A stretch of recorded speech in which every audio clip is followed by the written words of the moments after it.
Hello friends, welcome back to my kitchen. आज আমি রান্না করতে যাচ্ছি চানার ডাল দিয়ে একটা রেসিপি। তাতে লাগছে আমার আলু, টমেটো, ক্যাপসিকাম আর লাগছে পোস্ত। চানার ডালগুলোকে আমি জল ছাড়াই পেস্ট করে নিয়েছি।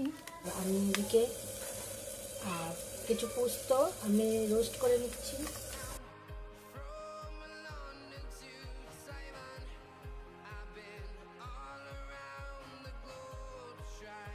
হলুদ, নুন আর পোস্তর কিছুটা দানা দিয়ে আমি এখন পকোড়াগুলোকে ভেজে নেব।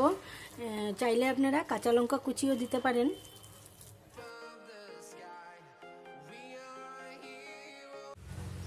সাদা জিরে ফোড়ন দিয়ে প্রথমে আমি আলুগুলোকে সাঁতলে নেব। মশলা রেডি করে নেব। হলুদ গুঁড়ো,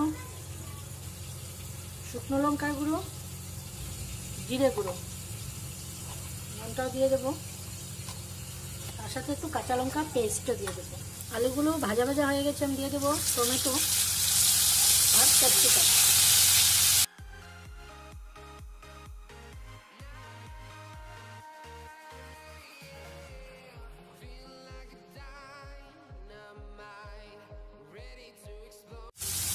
এখন দিয়ে দেবো গুলে রাখা মশলাটা।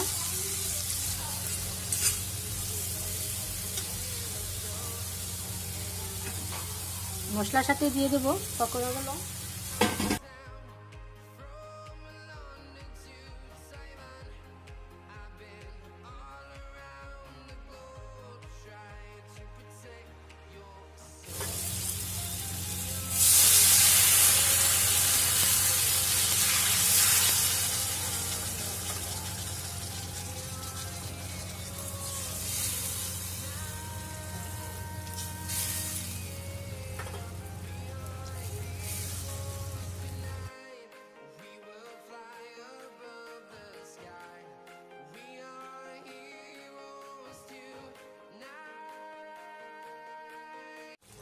দিয়ে দেবো এবার পোস্ত বাটা।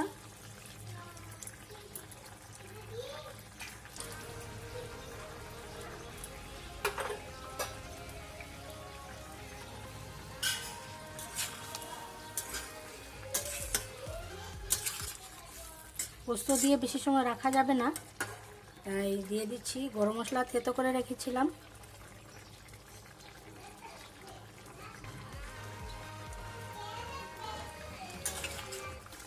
আর দিয়ে দিলাম একটু চিনি। এটা নামিয়ে নেব, আর নামানোর পর একটুখানি ঘি উপর থেকে দিয়ে দেব।